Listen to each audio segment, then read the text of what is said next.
بسم اللہ الرحمن الرحیم۔ محترم سامعین و ناظرین، السلام علیکم ورحمۃ اللہ وبرکاتہ۔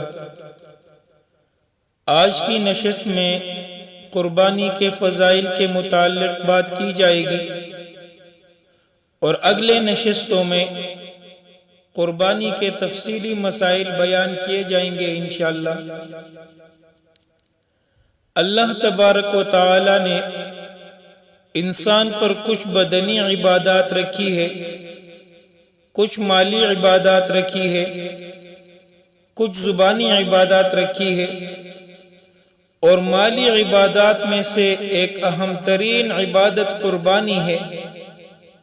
رسول اللہ صلی اللہ علیہ وسلم نے قربانی کے فضائل بیان فرمائے ہیں، قربانی کی حقیقت بیان فرمائی ہے، قربانی کا اجر و ثواب بیان فرمایا ہے۔ حضرت زید بن ارقم رضی اللہ تعالی عنہ فرماتے ہیں کہ ایک مرتبہ صحابہ-کرام نے حضور سے پوچھا، ما هذه الاضاحی یا رسول اللہ، اللہ کے نبی جو ہم قربانی کرتے ہیں، ہمیں جو قربانی کرنے کا حکم ہے، اس قربانی کی حقیقت کیا ہے؟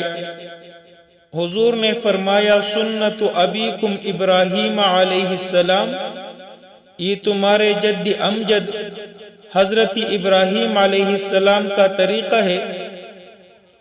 یعنی قربانی تو اس سے پہلے بھی تھی، لیکن جس طریقے سے ہم جانور کو ذبح کرتے ہیں اور ذبح کرنے کے بعد گوشت کو خود بھی کھا سکتے ہیں، دوسروں کو بھی کھلا سکتے ہیں، یہ طریقہ حضرت ابراہیم علیہ السلام کے دور مبارک سے شروع ہوا۔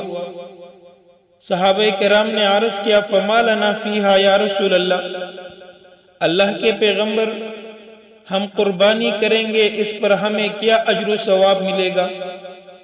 حضور نے فرمایا، بکل شعرۃ حسنہ، ہر ایک بال کے بدلے اللہ ایک نیکی عطا فرمائے گا۔ پھر صحابہ کرام نے عرض کیا، فالصوف یا رسول اللہ، بکری کے تو بال ہوتے ہیں، بھیڑ کے اوپر اون ہوتی ہے، اس پر ہمیں کیا ملے گا؟ تو حضور نے فرمایا، بکل شعرۃ من الصوف حسنہ، اون کے ہر بال کے بدلے بھی اللہ ایک نیکی عطا فرمائے گا۔ تو اب آپ اندازہ لگائیے، ایک بال کے بدلے ایک نیکی ملے گی۔ اور قرآن پاک میں ارشاد خداوندی ہے، من جاء بالحسنۃ فلہ عشر امثالھا، جو ایک نیکی کرے گا اللہ اس کا 10 گنا اجر بڑھا کر اس کو دیں گے۔ اب کوئی بکری کے بال گن سکتا ہے؟ اونٹ کے اوپر کتنے بال ہوتے ہیں کوئی گن سکتا ہے؟ گائے اور بھینس کے بال کوئی گن سکتا ہے؟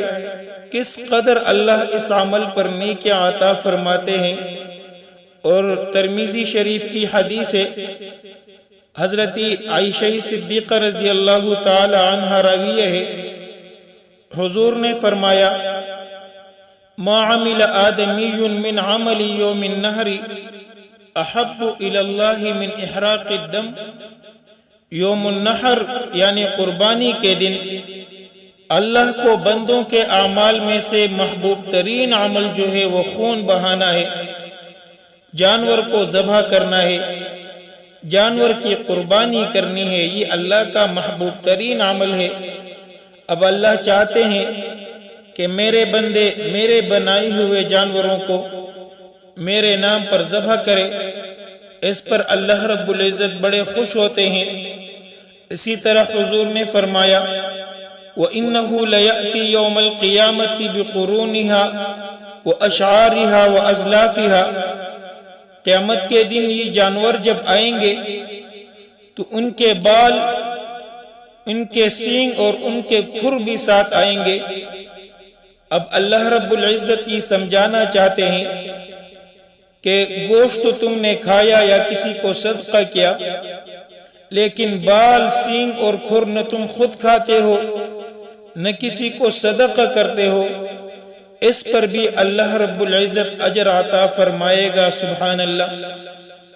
اور آگے فرمایا کہ جانوروں کا خون زمین پر گرنے سے پہلے اللہ کے ہاں شرفی قبولیت حاصل کر لیتا ہے۔ فَطِيبُوا بِهَا نَفْسًا، فرمایا خوش دلی سے قربانی کیا کرو۔ اب اگر جانور کے قربانی کرنے پر کچھ بھی نہ ملتا پھر بھی یہ اللہ رب العزت کا حکم تھا، یہ تو پورا کرنا تھا، لیکن اللہ رب العزت کے کرم نوازی کو دیکھیے کہ جانور کو ذبح کرنے کے بعد گوشت کسی کو دو تو بھی اجر ہے، گوشت خود کھاؤ تو بھی اجر ہے، سارا جانور خود رکھو خود کھاؤ تو بھی اجر ملے گا۔ تو میں گزارش کرنا چاہوں گا اپنے تمام صاحب نصاب بھائیوں اور بہنوں سے کہ پورے شوق اور لگن کے ساتھ قربانی کرے۔ اللہ رب العزت پورے سال ہمیں دیتے ہیں، سال میں اس کے نام پر ایک بار ذبح کرنا، اس میں بخل سے کام نہیں لینا چاہیے۔ اللہ رب العزت ہم سب کو شوق کے ساتھ قربانی کرنے کی توفیق عطا فرمائے۔ والسلام علیکم ورحمۃ اللہ وبرکاتہ۔